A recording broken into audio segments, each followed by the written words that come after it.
Salut, aujourd'hui on va parler de la science de Pokémon. On va donc voir 5 Pokémon et leurs capacités. Et avec Blueshy on va essayer de trouver des animaux qui ont des capacités similaires dans la vraie vie. Mais avant tout un petit résumé de ce qu'est Pokémon pour ceux qui ne connaissent pas. Pokémon a commencé en tant que jeu vidéo, les premiers étant Pokémon Rouge et Vert sortis au Japon en 1996. Puis sont venus le dessin animé, le jeu de cartes, les peluches, les jouets, etc. qui font qu'aujourd'hui Pokémon est la franchise la plus lucrative du monde. Mais est-ce que toutes ces créatures sont logiques? C'est ce que nous allons voir dans cette vidéo. Le premier Pokémon dont on va parler est Pikachu, sans doute l'un des Pokémon les plus connus et la mascotte de la licence. De base inspiré par la souris ou le Pika, bien qu'il ne partage pas beaucoup de caractéristiques avec ce dernier, cette mascotte de la licence a la capacité de produire de l'électricité. Et bien dans la nature, quelques animaux aquatiques comme la gymnote, plus couramment appelée anguille électrique, a la capacité de produire de l'électricité et des décharges qui dépassent parfois les 860 volts. Pour produire cette électricité, la gymnote utilise des organes électriques composés d'électrocytes qui fonctionnent comme des batteries. Elles sont activées par des messages nerveux envoyés par le cerveau. Chaque électrocyte laisse alors entrer des ions sodium et sortir des ions potassium, et cette circulation de différents éléments produit de l'électricité, mais que en très petite quantité. Et comme il y a plusieurs électrocytes les unes derrière les autres, la charge s'accumule. Sa peau a la capacité de l'isoler de l'électricité qu'elle produit pour ne pas se taser elle-même. Cependant, il est peu probable que si Pikachu était équipé de ces mêmes organes, il puisse produire de l'électricité. En effet, je doute que ceux-ci fonctionnent aussi bien hors de l'eau, car l'air est beaucoup moins conductrice que l'eau. Il faudrait donc imaginer un Pikachu de type eau qui vit dans les mers ou les océans. En deuxième, mon starter préféré, Torterra. Torterra possède un véritable écosystème sur son dos, donc on peut se demander si on trouve quelque chose de similaire dans la vraie vie. Dans la nature, ce n'est pas rare de retrouver des animaux en symbiose avec des plantes, comme par exemple le paresseux à gorge brune, qui possède également un écosystème sur son dos.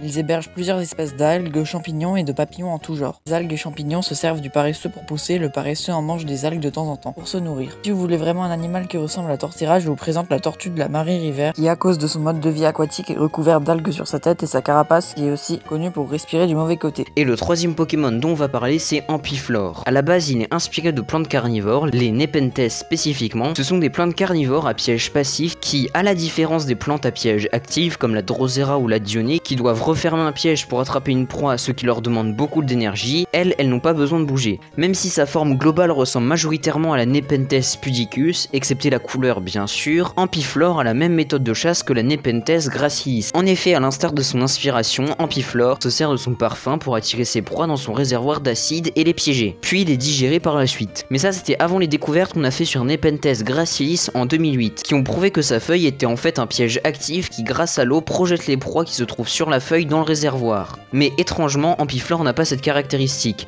Et bien c'est normal étant donné qu'elle a été créée avant cette découverte. La réalité a donc dépassé la fiction. Et le quatrième Pokémon c'est Smogo ou Smogogo qui a la particularité de produire des gaz toxiques. Dans la nature, la punaise a la capacité de sécréter un gaz nauséabond pour se défendre. En effet, quand la punaise se sent menacée, elle va rejeter un gaz. Pour obtenir ce gaz, la punaise va soit le synthétiser, soit le récupérer sur une plante qu'elle a mangée. Les substances nauséabondes sont générées par les glandes situées sur le côté du thorax de la punaise. On peut donc imaginer que si Smogogo existait dans notre monde, il serait équipé de plusieurs glandes un peu partout. Et le dernier est Tortank, sa capacité hydrocanon qui lui permet de projeter un rayon d'eau pour infliger de gros dégâts à ses adversaires. Dans la nature, la toxote, aussi appelée poisson archer à bande noire, crache de l'eau pour éliminer ses proies. Il utilise sa langue et son palais pour cracher de l'eau sur des insectes et des araignées situées à plus de 60 cm. La puissance de son jet est suffisante pour faire tomber ou pour assommer un insecte, voire même le tuer s'il est à courte distance. En conclusion, on peut dire que les Pokémon ne peuvent bien évidemment pas exister dans la vraie vie, mais parler d'eux m'a permis de parler de science et de vous apprendre des trucs de manière amusante, enfin j'espère. Même si parfois c'est un peu foireux comme comparer une punaise à ce truc, je sais même pas ce que c'est censé représenter. Et merci à Blueshy de m'avoir aidé pour la vidéo, n'hésitez pas à aller voir sa chaîne YouTube, en plus il est super sympa, si vous voulez discuter rejoignez le Discord, merci d'être resté jusqu'ici, salut.